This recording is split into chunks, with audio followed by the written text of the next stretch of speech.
Ça commence par ne pas se tromper de problématique. Quand on commence par dire que le problème de l'Afrique c'est la pauvreté, on pose mal le problème. Il faut commencer par dire que l'ordre économique mondial et qui repose sur la concentration des richesses à certains points, à certains pôles, est aussi un processus d'accumulation. Et que cette accumulation va de pair avec l'appauvrissement d'autres régions du monde. Donc, c'est un peu un système de vase communicant. Ceux qui s'organisent et disons, à travers le pouvoir politique, technologique, financier, médiatique, pour dominer d'autres régions du monde, s'enrichissent nécessairement. Mais c'est pour cette raison que moi je fais partie de ceux qui refusent de dire que l'Afrique est pauvre. Je pense qu'on est surtout des pays appauvris en raison de la nature du système. Ce système justement qui est en crise aujourd'hui. Mais je ne sais pas sur quoi il se fonde pour dire qu'on peut y mettre fin en 20 ans. Je ne sais pas si nous parlons des mêmes mécanismes de paupérisation, parce qu'il y a certains qui prétendent que l'état de dénuement du continent tient du fait que les pays n'ont pas pu mettre en œuvre les réformes nécessaires et favorables à la croissance et à la compétitivité. Mais moi, je fais partie de ceux qui disent que quels que soient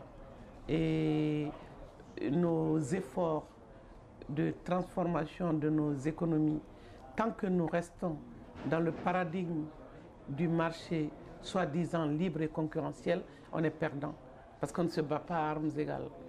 Ceux qui vous disent faites tel et tel produit sont aussi ceux-là qui fixent le prix de ces produits. Donc les dés sont pipés depuis toujours. Alors, et ce sont ceux-là aussi qui se posent en maître des énoncés.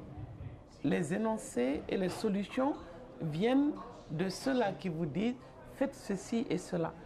Et aujourd'hui, le même discours dominant qui parle de la pauvreté réduit les causes de cette paupérisation à la mauvaise gouvernance des Africains. Alors que tous les dirigeants africains qui se sont montrés véritablement à l'écoute de leur peuple, véritablement proches de leur peuple, ont été éliminés physiquement. Donc ces 50 dernières années de partenariat Nord-Sud, et ça remonte d'ailleurs à Lumumba, prouvent que tout est double langage. D'un côté, on veut des dirigeants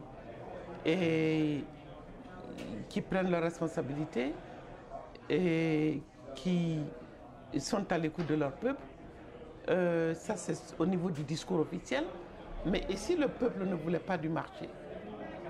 Si vous vous trouvez avec un peuple qui dit « Je voudrais que les transformations politiques et économiques se soient faites en fonction de mes intérêts ». Il se trouve que les intérêts de ces peuples sont antagoniques avec les intérêts des bailleurs de fonds. Donc, c'est pour ça que pour moi, il n'appartient pas en réalité aux pays riches de dire à l'Afrique comment elle doit se sortir de la pauvreté et comment elle doit se démocratiser. Il appartient aujourd'hui aux Africains eux-mêmes de réaliser que les pays que nous imitons sont dans les pires difficultés. Ça veut dire que le modèle économique qui est imposé par les institutions internationales de financement et l'Union européenne ces 30 dernières années, ça veut dire que ce modèle est faillible, puisque c'est son infaillibilité qu'on avait déclarée. Donc, quand ce que nous n'avons cessé de dire aujourd'hui, c'est que c'est une crise systémique. Si c'est une crise systémique, cela veut dire qu'il faut changer radicalement notre fusil d'épaule. Ce n'est pas en produisant pour l'exportation, puisque c'est ça qu'on nous dit, produire davantage, bien gérer la part des des recettes d'exportation qui nous reviennent et que l'investir, c'est-à-dire que nous faisons du colmatage de brèches, mais les questions fondamentales dont l'orientation du marché ne sont pas posées.